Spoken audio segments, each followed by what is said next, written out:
My hope is that we continue to hear about these stories. But for years, you would hear people talking about, we can split the difference on abortion rights. We can, it's not, why are you saying women's health care or people who can get pregnant health care instead of just abortion? Because we can split this off, but you cannot. And all of those naysayers are now starting to appreciate it. There are story after story after story. Here's one. Where's that TV over there? We're seeing them all across the country right now. Yeah. And they're getting reported, but it's going to be tough because, as we mentioned with Ryan Grimm the other day, there is a huge dearth of local reporters in the country over the past 15 years, really the past 10. A lot of local reporting has just gone by the wayside. And these are stories that are going to be very hard to find, but for locally. This reporter writes for The Advocate, but also NOLA News. So this happened in New Orleans. All right. Well, we'll get there in a second. Oh, sorry. But here is, this is reported by the Dallas Morning News. Texas Medical Association apparently has done or seen a study. They want regulators to step in because they're now seeing hospitals. And remember, Texas is out on the sort of the vanguard of this because they essentially had the first legal or allowed abortion ban in the country because the Supreme Court would not stop their so-called, fetal heartbeat bounty ban. System thing. Yes, 6 weeks out.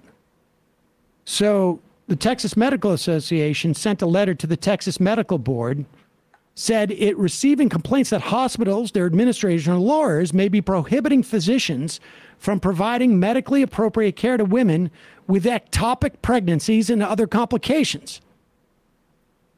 You don't deliver an ectopic pregnancy. Since last September, this is when that bill passed. There's a narrow exception in both laws. The Senate Bill 8 that empowers citizens to sue or aid and abet abortions after 6 weeks of pregnancy. But there is a confusion as to who qualifies.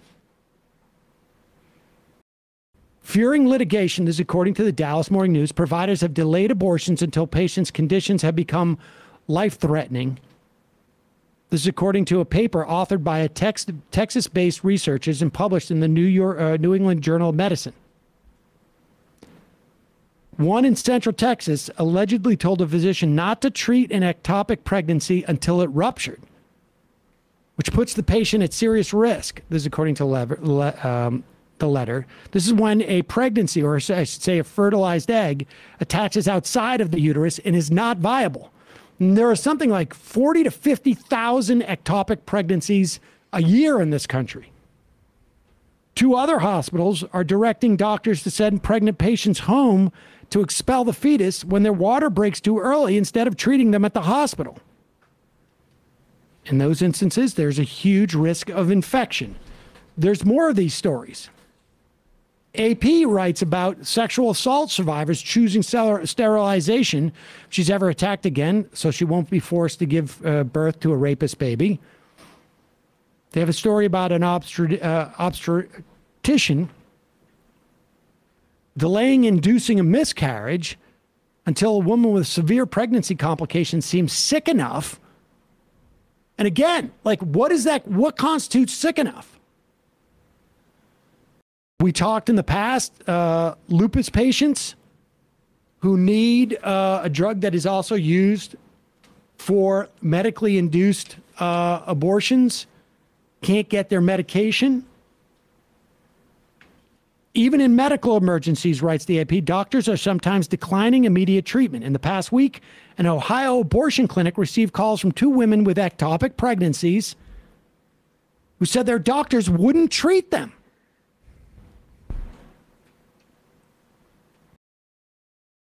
Dr. Jesse Munoz, an OBGYN in San Antonio, Texas, said medical decisions used to be clear cut. It was like, if the mom's life is in danger, we must evacuate the uterus by whatever means that may be. Whether it's surgical or medical, that's the treatment. Now, he said, doctors whose patients develop pregnancy complications are struggling to determine whether a woman is, quote, sick enough to justify an abortion. Said he faced a predicament with a recent patient who started to miscarry and developed dangerous womb infection. The fetus still had sign of a heartbeat, however. So an immediate abortion, which was prior to that, the usual standard of care, would have been illegal under Texas law. We physically watched her get sicker and sicker until the fetal heartbeat stopped the next day, and then we could intervene. The patient, because they waited so long, developed complications, required surgery, lost multiple liters of blood, had to be put on a breathing machine. And he says because we were essentially 24 hours behind. This study, published in the American Journal of OBGYN, doctors at 2 Texas hospitals cited the cases of 28 women. Remember, this is in September. And God knows how many were turned away. 28 women less than 23 weeks pregnant who were treated for dangerous pregnancies. Doctor noted that all the women had recommended abortions delayed by 9 days because the fetal heart activity was detected. Of those, nearly 60% developed severe complications, nearly double the complications experienced by patients in other states who had immediate therapeutic abortions. Of 8 live births in the Texas cases, 7 died within hours. The 8th, born at 24 weeks, had severe complications, including brain bleeding, a heart defect, lung disease, intestinal and liver problems. Hey, well, you know, if a mother dies or has major health complications because of a pregnancy, that's just God's will. Yep. That's really what they believe. Without a doubt. They believe it. The natural process of pregnancy has to play itself out, and you're not allowed to encumber that or alter that in any way.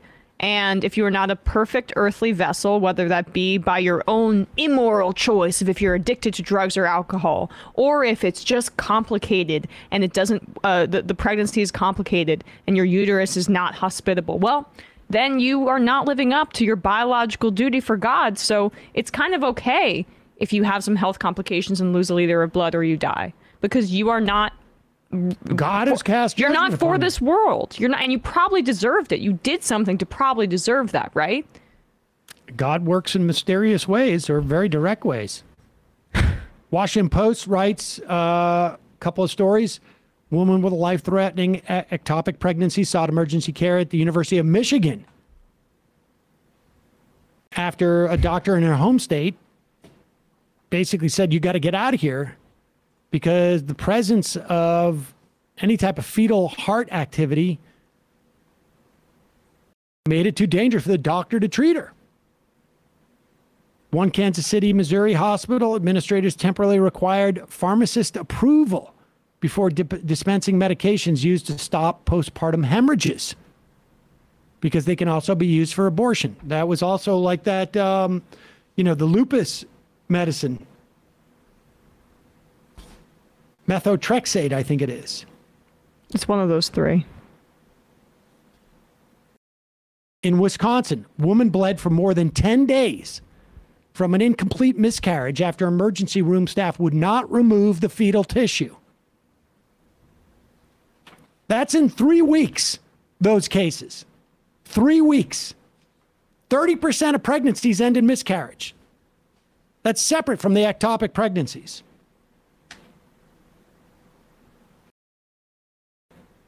David Hackney, a specialist in high-risk pregnancies in Ohio, is like, with a patient with a heart disease, at what point in her pregnancy is she going to die? You don't want to reach those points where things are that clear. But they have to. And that puts, obviously, people at incredible risk. It's part of why I see some people saying that doctors need to step up in these situations. And even if the hospital lawyer is saying, that this might violate the state laws, etc., that doctors still have to go through with this kind of care because it's the Hippocratic Oath. But I just don't think that's a realistic understanding of how institutions work at all. And if, frankly, there was a better message from nationally being screamed from the Democratic Party about what is going to be done and how doctors would be protected in some of these instances, and I understand the Medicare funding at the hospitals is one avenue they're going, but I don't think it's been very coherent, then maybe doctors would feel a little more emboldened to do this. But it's just, it's an individualistic, I think, proposed solution that does not reside in reality, given some will, but it's wrong. But the hospital can't do that necessarily. The doctor needs the staff, needs all of those things in place in order to perform these procedures. So doctors at a hospital are just not going to be able to do it. I mean, they're just not going to be able to get, like you say, they need a room, they need the staff. They're not going to be. It doesn't matter how brave they are and willing to go to jail. And they could lose their license immediately. And I mean, like, so it's just not a fair position to put doctors in, that this is their livelihood as well. And if they're in hospitals, it's not like I don't think they're making bank in the way that they would be in private practice either. So, here's a story from the New York Times. It was a woman named Amanda. I don't know if it's her real name. 35 years old, lives in the Dallas-Fort Worth area. She had a miscarriage in her first trimester of pregnancy. She went to a hospital. They don't name the hospital. They were very kind to her. Left like a little card, a little bracelet, saying, sorry you went through this. 8 months later, she has another first trimester miscarriage. She went to the same hospital, Baylor Scott and White Medical Center, I guess, doubled over in pain, screaming as she passed a large blood clot. When she requested the exact same procedure that she had, dilation and curettage, D&C, that's what they call the so-called partial birth abortion. The hospital told her no. She said they didn't mention the abortion law, but they sent her home with instructions to return only if she was bleeding so excessively that her blood filled a diaper more than once an hour.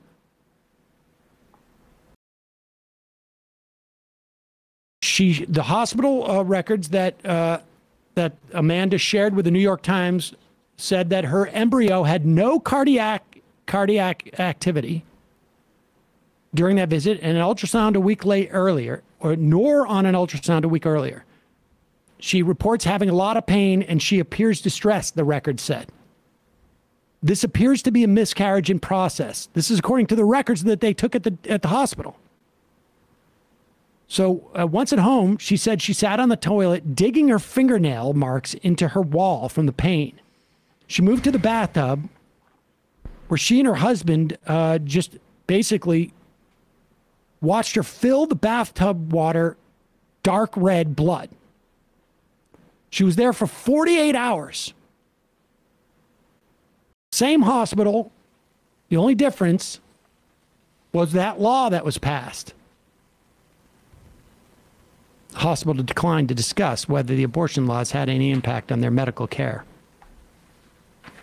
I mean, this is going to happen around the country for thousands upon thousands of women, children, people who can get pregnant. This is going to happen. And it really is just, I think it's incumbent upon everybody to make sure these stories are heard. Because the idea, again, of a federal ban on abortion, it's already out there. Did Ted Cruz say that the other day too? There's somebody, I mean, it is out there now. And they're going for it. But they'll obscure it until it's the 11th hour. Of course. They don't want that agenda known, because people don't want this. I mean, you made the point, but I just want to point out that they're also, this New Orleans reporter found that essentially that they're making this, they made a 16 weeks pregnant woman go through an entire labor process as well, delivering a fetus, as she, she describes the emotional trauma that she was experiencing. Then she had to deliver the placenta after and began hemorrhaging after, also lost close to a liter of blood. This is a non-viable. Non-viable. It was a 16-week-old fetus. But they are not able to perform the abortion because of the trigger ban that had gone into effect.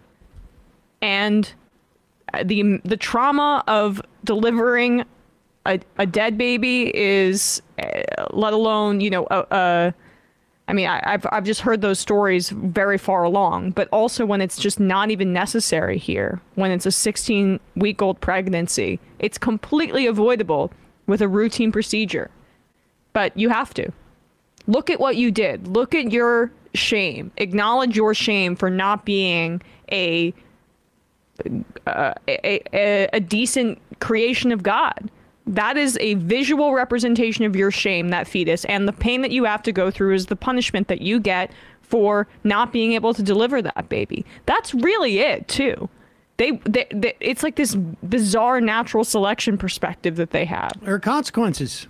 Yeah. Consequences for your action. You must have done something wrong. Well, that's what bugs me, too, about... Mike's not on. That's what bugs me too about a few of the. There have been some people on Twitter, pro-life activists or officials who have Jim Harbaugh, who have basically been like, some of these I think is a result. Some of these instances are a result of the left or pro-choice activists obscuring the actual provisions of the law, making it more muddy than it actually has to be. For me, it's just you got everything you wanted. You at least own up to the fact that this is the effects of it. The audacity of certain people on the right still blaming the left or blaming pro-choice activists for they're kind of obscuring what the law is actually supposed to be doing, so women actually don't really know what care they're still eligible for. That's the most specious, absurd argument to me. This is the impact. This is what is supposed to be happening. Just be okay with it then. Well, of course. You have hospitals turning people away, and you have we played that clip the other day. I can't remember what organization that woman was from, some forced pregnancy organization. And she was saying, well, it's not an abortion if it falls under one of the exceptions. Well, excuse me? Do you know what they call the miscarriages? The medical term for miscarriages is spontaneous abortion. They don't believe in medicine or science enough to accept the terminology that exists. It's not an abortion if God is okay with it as translated through us. That's what they're saying. That it doesn't count, because what they're saying is we're punishing you for a sin. Mm-hmm. That's it. The word abortion to them means sin. And they get to decide, because they are the theocrats, what constitutes a sin for all of us. Or what constitutes something not being a sin for that abortion to not be an abortion, and thus be okay. And that bar for them is really, really goddamn low, because or high, I guess I should say, to clear the not being a sin thing. Because only in the instance of the 10-year-old being clearly raped by a 27-year-old man does that count. If you are a girl that's maybe a little bit older, well, maybe you were asking for it. I don't really know the circumstances of the situation. And we'll say that we have a rape or incest exemption, but there's no way for you to really prove that in time for you to get an abortion. A rape trial takes a long time, let alone the fact that rape is one of the least solvable crimes in the United States. Cops don't pursue it. Rape kids don't get examined. If you want to make that your emphasis in addition, at least it's somewhat consistent, but of course that's not really what it is. They want to make a subjective determination about whether or not you were asking for it or not. And then if you weren't, if it's an egregious case like the 10-year-old, okay, maybe we'll let this one slide. You get a pass here. God's given you a get out of jail free card, almost literally. But But in most instances, you know, God kind of figures it out. He doesn't really have a lot of unforced errors, that guy. And we know what he wants. You don't get it. Godless heathens. And to be clear, like, they're not even necessarily giving that 10-year-old a break. No. I don't know if you can adopt a child when you're 11. Can you adopt a child when you're 11? Pretty sure no. What about 12 or 13 or 14? Can you adopt a child? Can you be a mother? Can you adopt a child in that instance? No, but you're supposed to give the child up for adoption. Can a 14-year-old boy adopt a child? I mean, No, but if we're saying that you can be a mother at age 10, we're saying that you can be a mother at age 13, 14. What? Well, obviously, you can be a father. We're going to let 14-year-old boys adopt children? they can't even see a rated R movie. I mean, give me a break. It's insanity. And, you know, the important thing is hopefully our press will not get tired of these stories. They're important to understand what's going on our side. And certainly the reason why you have these forced pregnancy activists, these theocrats, who want to downplay and make, you know, and claim that these exceptions are functional in some way, is because they don't want these stories out there. Because the majority of people in this country do not want to live in a theocracy, do not want their personal choices to be dictated on the terms of some people's fundamentalist religion. That's it. That disregards what is a benefit to society, that disregards the concept of democracy, that disregards any of that. They are going by their interpretation of God's word, and they know they are right and you are wrong. And if you are doing something that runs afoul of their interpretation of what God wants, a fundamentalist, theocratic worldview, then you are wrong. And they will use government. That's what a theocracy is. They will use government to punish you. That's it. And they're not going to stop. I guess it was Ted Cruz who said the other day, actually, it was marriage equality. Yes. They're not going to stop with just forced pregnancies. Whatever their God has told them is the way that they should is the law that they should impose on other people. That's where they'll stop. You can look at the Taliban if you want, just to get a notion. That's where they'll stop, unless they're stopped before then. That's it. There's no breaks. There's no breaks on this because they are doing, in their mind, God's will. God is the ultimate arbiter, and the rest of you can suck eggs. They are fundamentalist theocrats. None of it, this is not actually hard in many respects.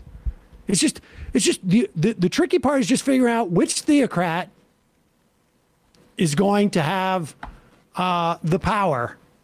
And so figure out what their God's law says, or at least what they say their God's law is, and then you'll know where it ends. That's where it'll end.